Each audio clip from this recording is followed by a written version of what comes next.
Hey, what's up guys? Welcome back to my channel.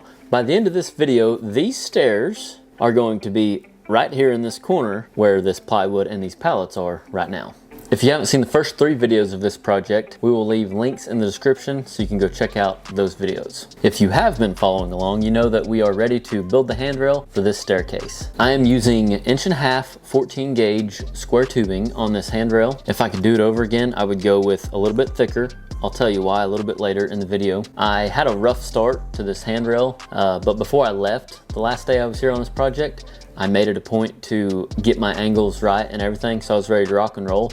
And what I'm doing here is recutting this angle out of one of the several pieces you can see behind me there that the angles were wrong. Luckily, I'm going to be able to use a lot of this and actually have a stick of material left over even after cutting all these at the wrong angle, thankfully. But anyway, I started out by cutting the right angle on this piece of square tubing, and I was able to use it in a different spot on the staircase than what I had originally intended it for. I am using 70/18 to tack these up. I will end up using 332 70/18 on all the legs where it attaches to the staircase, but on everything above that I will be using 332 60/11, 60/10 or 60/13. Anything like that would work just fine.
So everything was going good up until this point. If you notice, I am measuring the distance between my stringer perpendicular. I'm taking my tape perpendicular from my stringer up to my handrail, and I'm doing that on each end to make sure the top rail, the top of my handrail, is parallel. In other words, I want to make sure my handrail, this is my handrail, this is my stringer, I want to make sure they're the same distance on each end, you know, right here and right here. And in this case, for some reason, I still haven't figured it out. At the bottom part, it was a little bit high. My handrail was a little bit high, so I had to take, like, if I remember, 3/8 or 3/4, I think 3/4 of an inch off to make it the same distance at the bottom there. And like I said, I've been studying it as I've been editing, and I'm trying to figure out where I messed up, and I still don't know how. It's super confusing. If you have any idea, feel free to comment in the comments below. You would not think this would be very confusing, but it is easy to get confused with building handrails on such a simple staircase. It's a mystery. Hopefully you can figure it out, because I am dying to know what happened. Even though I couldn't figure out why or where I messed up, I was able to fix it by cutting that off. Like, I knew that's what I needed. It was either lower that or raise the highest uprights there at the top of my staircase. But in my head, I couldn't do that because I was already 36 inches and I made my whole handrail 36 inches high. So I had to lower my bottom ones. But anyway, even though I Still don't know why I was able to carry on. This is a prime example of just figuring stuff out as a welder, and like on-site custom fabrication, like no computer in front of you and no like or not very much tech savviness. Those of you that think I'm tech savvy, I'm not. My wife is the tech savvy one. I'm literally just a normal welder doing everyday normal welder things, messing up, learning as I go here. So I was able to get it right and get that top rail all done. The next thing I had to do was start measuring for my middle rail. Holy cannoli roly-poly. It is daggum hot outside today here in Oklahoma. I mean hot. That's the worst part about going and getting lunch and sitting down in the AC is when you go back outside, it's even hotter than it was before. One, because the temperature rose. Two, because you just sat inside and got unacclimated to the hot weather. I normally bring my lunch, try to bring my lunch on the daily, no matter what I'm doing. I say that. Whenever we built that barn, that 50 by 100, we went to eat every day, but we probably shouldn't have. Messes with production, but I didn't bring my lunch today because we're out of lunch meat, so went to On the Border and grabbed me a enchilada. So back to the staircase.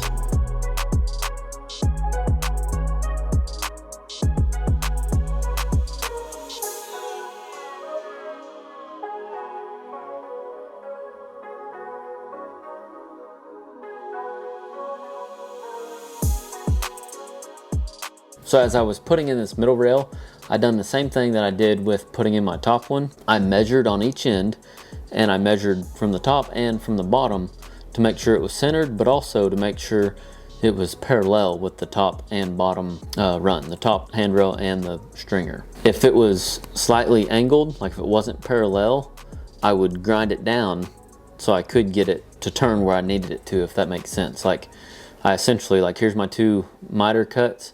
If it was too high over here, here's my rail. If it was too high over here, I just sanded that miter down a little bit. That way I could drop it down. That way it would be parallel with both the top rail and the stringer. I even sat back and looked at it to make sure, like if I was going to put in the second one, I would stand back and make sure that one that I was working on was parallel or in line in the same plane. If you don't know what in the same plane is, check out last week's video. I show you an example of what I mean by in the same plane. Anytime I'm working on anything, I always try to eyeball things just as much as I use my square, my level, and my angle finder, because at the end of the day, if it's bad enough, the average Joe that's not even a fabricator or welder like you and I is going to be able to walk up to it and see that it's off. And there's been times where something is level that I'm building, like it's level with the world, but it looks off to the eyeball, and that's a problem. So to me, as long as it doesn't affect the structural integrity, I always go with my eyeball over the tape measure or the level. But you want to use both.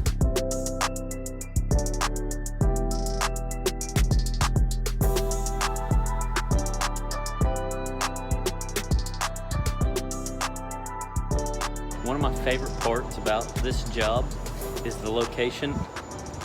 Not like literally where I'm standing, but just because we're close to an airport. I love airplanes. Airplanes, skyscrapers, and bridges. It's fascinating to me. Bridges are fascinating. Skyscraper structures.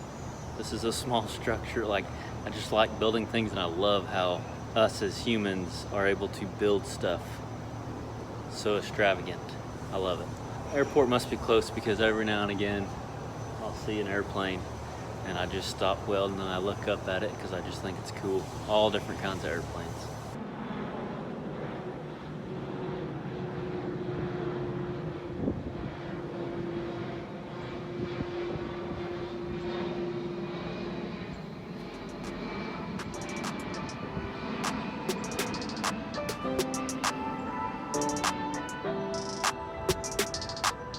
Once I got my mid-rail tacked in there, I was able to start welding out, and like I said, I used 332 6011 on everything except to the landing, the stairs, the stringers, every place where the 14 gauge square tubing mounted to the staircase itself, whether the stringers or the landing, I used 7018, but on everything else above that, I used 332 6011. But I do recommend 332 6010 over 6011. 6010 is just going to run a little bit smoother.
Once I got everything welded out, I went ahead and cleaned up all my welds. I took a wire brush to all the welds that I could get a wire brush to, and then everything on the top, well really everywhere where I could sand a weld down to make it look a little better, I sanded it down with the 40 grit sandpaper. But like I said at the beginning of this video, I'm using 14 gauge square tubing, which is very thin. It's roughly a 1/16 of an inch thick, maybe less. It's not very thick at all. And years ago at my first welding job, the shop foreman there advised me, because we built all kinds of stuff, staircases, handrails, lots of different custom stuff at that first welding job of mine. And he advised me when welding on this thin of material, actually more so sanding down welds on this thin of material, he actually told me to not sand down the welds all the way, just because by sanding it down all the way, you're taking a risk of sanding past the base metal, which is therefore making your weld that much thinner at your base metal. So essentially it affects the integrity of the weld. So that's always been in my mind whenever I'm welding and sanding on this thin of material. If I could do it over again, or if material prices weren't so high like they are right now at the time of this video being posted, I would go with at least an 11 gauge, which is closer to an 1/8 of an inch thick. This way I could actually sand everything down and make it look like all one piece, because technically I wouldn't have to sand anything down smooth, but to me it looks a lot nicer if it's sanded down smooth. But to be able to sand it down smooth, you have to have a thickness of material that is going to allow you to do that. That way you don't affect the structural integrity of the weld itself, and it looks a lot nicer. But in this case, and with any handrail project, my main goal is to make sure there's no burrs or little BBs or anywhere where somebody's going to catch their hand and cut their hand on this handrail. That's the main priority when it comes to a handrail, in my opinion, is just making sure that it's smooth or just not going to catch anything, clothing, hands, cut your hands, or anything like that.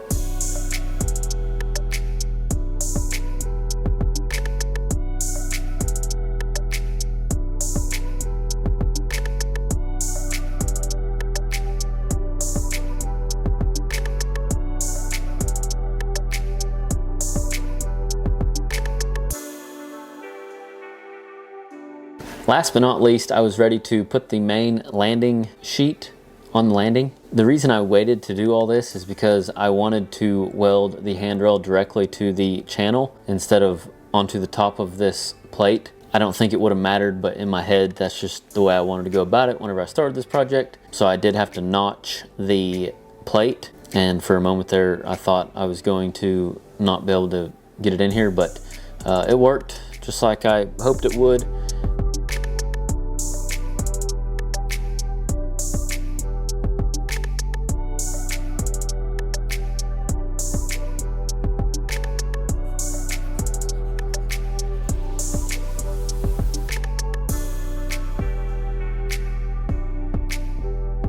And then I stitch welded it all the way around. I put about a 2 or 3 inch weld every 8 or 10 inches probably. I used 332 70/18 on this part. I got it tacked all the way around the top, and then I went ahead and put a few stitch welds on that one cross brace underneath. And then I started welding the top out.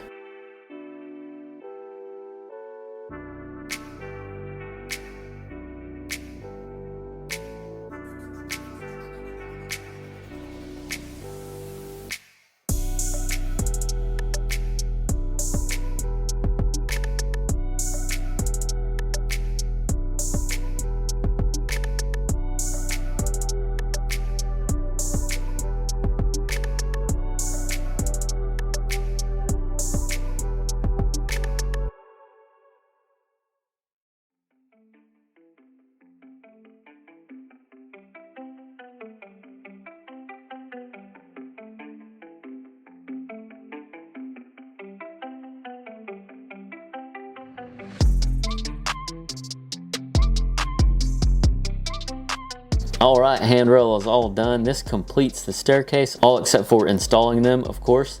I actually could not be here for this, so I asked the guys that worked here, since they have forklifts and stuff, if they had a chance to go ahead and install it while I was gone for the next day. I think I just had a day. I had to go do another project, but they were cool enough to do that. They lifted it up, took it over there, set it in place, and I couldn't even wait.